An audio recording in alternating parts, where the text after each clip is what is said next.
and in my room is where everybody came when the sirens went off, because I had a prayer going in there. And everyone, no one hollered about, hey, I'm going to service. And they didn't believe, well, they believed when they left. They knew. You have to have faith, some kind of faith to stay and be able to go through all of this. You were in Covert. You weren't there when it got hit, I take it. 'Cause I know it got hit. Didn't it get hit by Yes, the it stud? did. And is this before you got there or after you left? Or? It was after I left. Oh. But it came pretty close because we could hear the bombs from where we were. All the lights were out, and we were just sitting on the floor, holding hands and praying. And it was all girls because the Army Corps of Engineers was reconstructing their building, and because the building's toilets would not take toilet paper because they didn't use toilet paper. There's a little fountain or a sprayer on the side of the toilet, and they wipe with their hands and spray their hands afterwards. Oh, so that's the way the Middle Easterners do. Right. And they told us, Education. don't ever shake their hand. So, of course, we were really shy about that, too. But those were really, really frightening times for those girls, and that's what Colonel Johnson asked me to do, is to take care of them. What were your duties there? While in Khobar Towers? Well, in Saudi.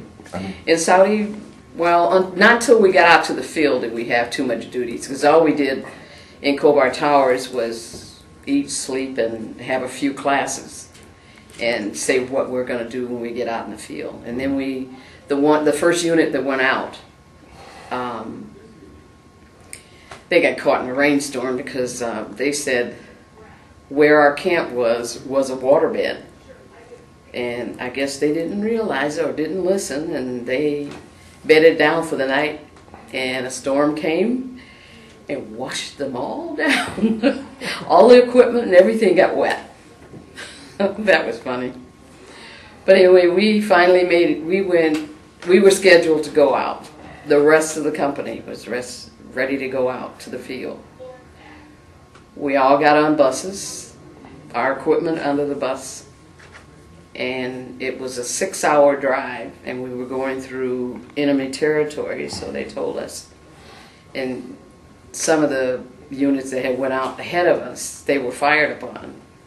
And when we passed that area, we had to get down on the bus and hide and just be discreet, period. We were fine. The only problem I had with it was going to the bathroom.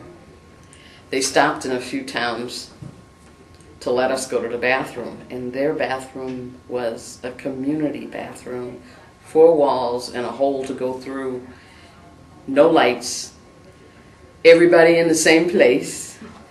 And I said, I'm sorry, I can't do this. And I went back on the bus. And I held it for 6 hours, all the way to the next one, because the next time they stopped, they told us, oh, you can go to the bathroom over there, the girls, on the other side of this sand dune. But the sand dune was just so high, and there's people from the side can still see when you drop your pants. I said, I don't think I want to do that. And all the guys were on the side of the bus, just doing what they had to do. And we were laughing like crazy. Oh, you guys got it great. Yeah, okay. I'm still waiting, and then that night we finally got to camp where our prison was being built, and we brought the rest of the carpenters with us, and I got a chance to go. But as I'm sitting there, the bathrooms are made of wood all the way around. The front half is all fire chicken wire. You can look right through, and you're sitting on a can. Somebody walking down the road, and they're talking to you, and you're trying to go